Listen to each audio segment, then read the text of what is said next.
haqqi bor. Nima qatga to'xtayman bo'lmasam men. Meni chaqirgan bo'lsa men u yoqqa domichiga kirib o'tiraman. Askoz keltirib beraman. Voy. Xullas to'xtab turish joyida umuman to'xtash mumkin emas. Umuman to'xtab yuribam ketmaydi. Vaqti belgilanmagan, ha?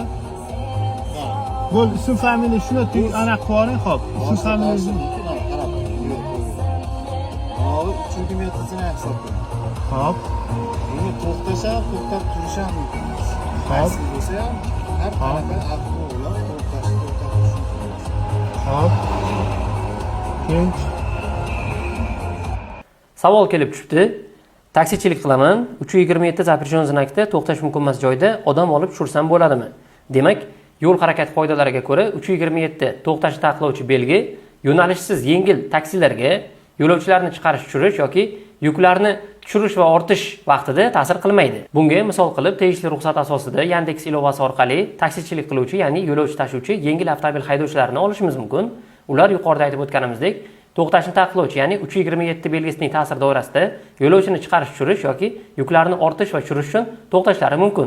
Savol: men taksist emasman, lekin ukamni maktabga olib borganimda maktab oldidagi bekatda to'xtab tushirishim mumkinmi? Qoidabuzarlik emasmi?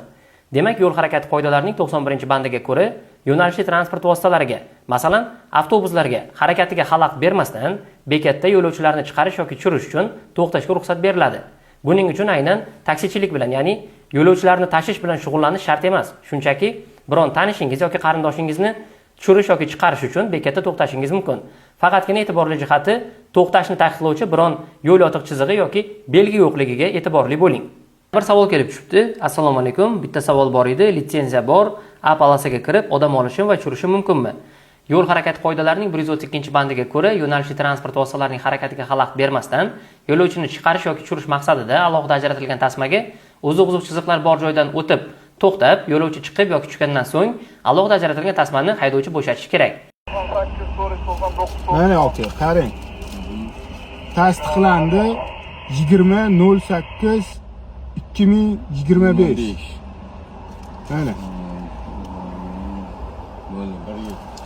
Bo'ldi aka, bosim. Faqat klient telefonni Уже bo'ldi aka, уже bo'larish bo'ldi-ku.